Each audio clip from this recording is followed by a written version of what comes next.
640 token और समाधान का स्थान, गणेश नाइक का जनता दरबार।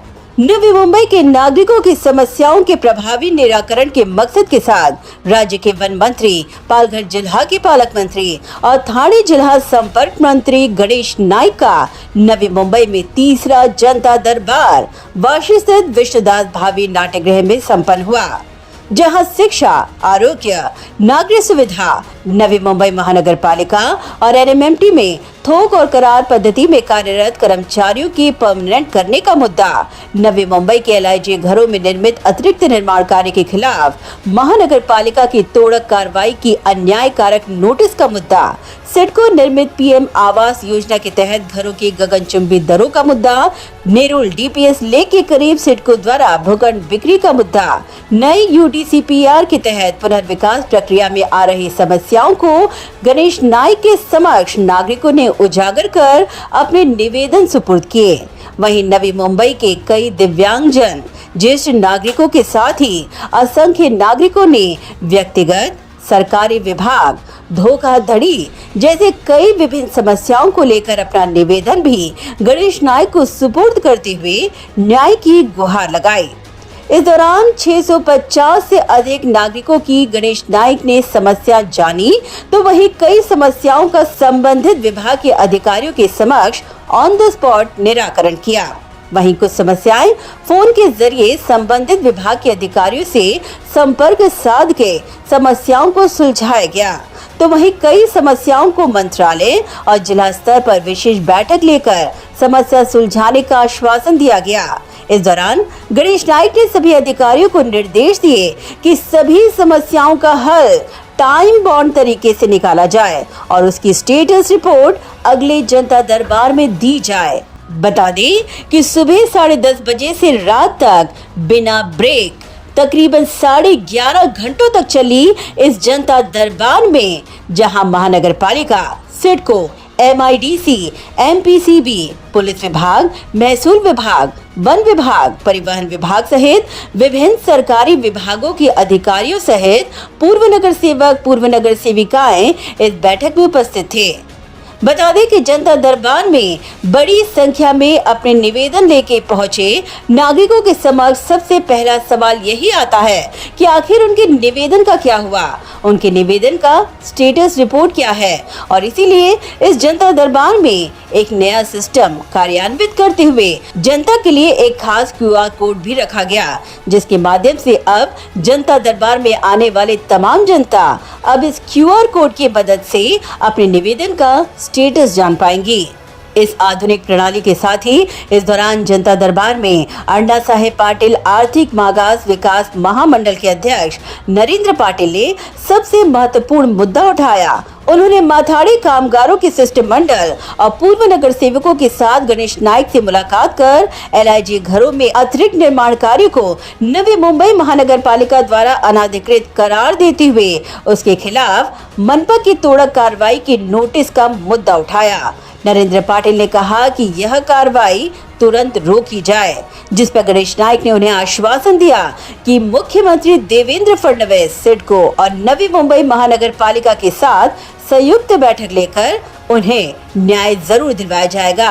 इस दौरान मीडिया से बात करते हुए गणेश नाइक ने कहा कि दरबार में अधिकतर समस्याएं मैनमेड समस्याएं थीं। कालांतर में उनका संकल्प है कि जनता की तमाम समस्याओं का समाधान हो और जनता दरबार में जनता की कोई समस्या ही ना बचे। टोटल टोकन आले 640, त्याच्यातले 500 टोकन हे लोकांनी निर्माण केलेल्या समस्यांचे प्रॉब्लेम आहेत, म्हणजे मॅनमेड प्रॉब्लेम। हे जर का थोडेसे जीवनशैली बदलली तर हे प्रॉब्लेम राहणार नाहीत। काही लोकांच्या डोळ्यातून अश्रू आले।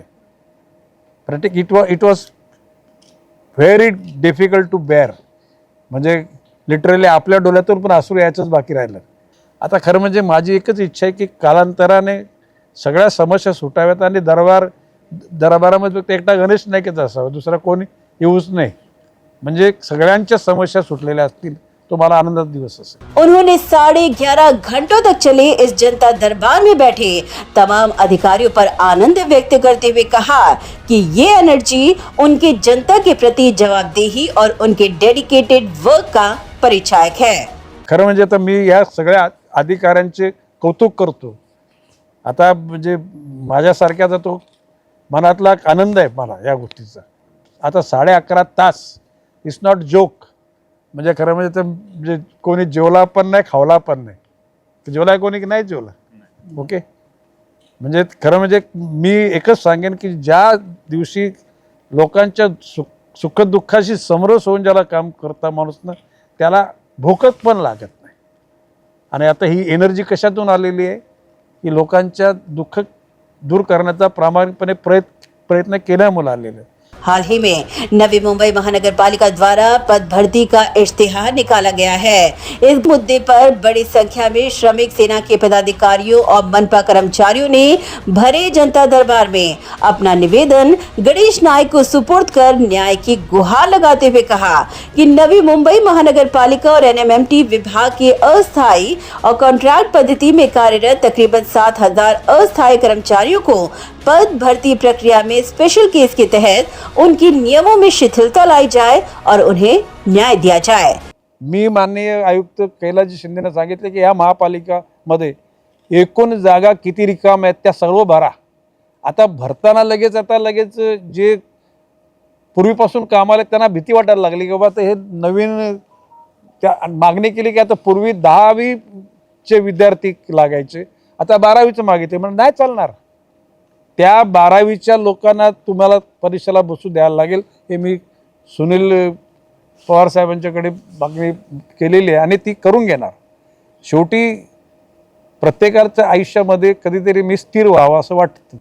12 वर्ष टेम्पररी मध्ये त्याचं जीवनाचा शिल्लक किती भाग राहणार आहे। उद्याला या महानगरपालिकेच्या या सर्व लोकांना जर त्या दिलासा मिळण्याकरता आणखी 100 कोटी रुपये खर्च करायला लागले दर वर्षभरात, नो प्रॉब्लेम, आपण करून घेऊ। ते महापालिकेचं उत्पन्न जे कुठे लिकेज आहेत ना ते सगळे मला माहिती आहेत, त्या सगळ्या दुरुस्त्या करून टाकू आपण। वहीं उन्होंने नेरुल सीवुड के करीब डीपीएस फ्लेमिंगो लेक के करीब के भूखंड सिडको द्वारा प्लॉट बिक्री प्रकरण पर अपनी सख्त भूमिका अख्तियार करते हुए कहा कि जब तक गणेश नाइक है तब तक यहाँ कोई निर्माण कार्य वह होने नहीं देंगे। फ्लेमिंगो सिटी म्हणून नवी मुंबईला नावाजली गेली, एकमेव डीपीएस तलावाजवळ तिथे फ्लेमिंगो लोक 25 फुटावर बघत होते। आज आहेत का तिथे? जे फ्लेमिंगो लुप्त झाले, त्याच्या बदल्यात आर्टिफिशियल फ्लेमिंगोची म्हणजे सगळ्या गल्लीमध्ये त्या ठिकाणी तुम्हाला ते बघायला मिळतात। 41 कोटी रुपये खर्च केले, किती कृत्रिम म्हणजे केला। आणि ते सिडकोच्या आता तुम्ही बघा ना, पूर्वी तिथे फ्लेमिंगो दिसायचे, आता तिथे शेवाळ आलेलं आहे। ते प्लॉट विकला ना बिल्डरला, त्या बिल्डरला मेसेज दिला मी, हा गणेश नाईक असेपर्यंत त्या ठिकाणी बिल्डिंग मधून देणार नाही। इस जनता दरबार में तीसरा महत्वपूर्ण मुद्दा था पीएम आवास योजना के तहत घरों के गगनचुंबी दरों का। इस मुद्दे पर उन्होंने सिडको को रडार पर लेते हुए कहा कि पीएम आवास योजना में गरीब व्यक्ति 75 लाख रुपयों का घर कैसे ले सकता है। माननीय मुख्यमंत्री महोदयांना मी पत्र दिले आणि मी स्पष्ट बोललोय, 75 लाख रुपयाचं घर हे पंतप्रधानच्या आवास योजनेतलं घर असू शकत नाही। 25,000 रुपये स्क्वेअर फूटचं घर वाशीमध्ये हे गोरगरिबांचं घर आहे का? 6,000 रुपये म्हणजे कमवणारा वर्षाला त्या माणसाला तुम्ही 75 लाखाचं घराची तुम्ही किंमत द्यायला लावलीत, तर मी सिडको ही बिल्डर झाली। काय बोलतो मी? सिडको ही लोकांना घर उपलब्ध देणारी एजन्सी नाही आहे, ही बिल्डरांच्या सारखीच ही बिल्डर झालेली सिडको आहे। आणि म्हणून मी माझी नापसंती व्यक्त करतो। सिडकोचा कुठल्याही अधिकारी गणेश नाईक चुकीचं बोलतात असं बोललेला नाही, हिंमत नाही त्यांची, कारण चुकलेत ते लोक। अरे सिडको टक टर्मिनल, त्या ठिकाणी सानपाडा, जुईक स्टेशन, नेरुल स्टेशन या ठिकाणी कार पार्किंगची व्यवस्था नाही, बिल्डिंग बांधल्या। या सगळ्या इमारती पंतप्रधान आवास योजनेच्या नयनामध्ये नेऊ शकल्या असत्या ना, कारण नेल्या? निर्बुद्ध काही लोकांना असं वाटतं की सगळं ब्रह्मज्ञान सगळं आमच्यामध्ये सगळं आहे, दुसरे सगळे जनता ही मूर्ख आहे. गणेश नायक का नॉन स्टॉप यह जनता दरबार, जहां अधिकारियों का जनता के प्रति डेडिकेशन, जवाबदेही, साथ ही सरकार, प्रशासन और जनता के बीच की मजबूत कड़ी बनकर साबित हुआ. माझा आता टोकन नंबर होता 199. खरोखर जनता दरबारामध्ये आल्यावर प्रत्येक नागरिकांचे सुखदुःख ऐकणारे दादा आणि शेवटच्या माणसापर्यंत व त्यांचे प्रश्न ऐकून सोडवण्यासाठी आज दादा म्हणजे संपूर्ण दिवसभर बसलेले असतात. जनता दरबारमध्ये येणाऱ्या प्रत्येकाला न्याय मिळतो आहे. आज मलासुद्धा आशा आहे का माझं निवेदन घेतलेलं आहे व त्या निवेदनावर स्वतः साहेबांनी सुद्धा सांगितलेलं आहे की लवकरच न्याय मिळेल आणि मला आशा आहे की मला न्याय मिळेल. जनता दरबार हा अनुभव माझ्यासाठी खूप चांगला होता. हा जो संकल्प आहे तो सर्वसामान्य माणसांसाठी खूप चांगला आहे, ज्यांची कामं खूप अडकलेली आहेत आणि त्यांना निर्णय मिळत नाही. प्रत्यक्ष भेटून त्यांची समस्या ऐकून निवारण करणं ही खूप छानच संकल्पना आहे. Bureau report, Navi Mumbai network.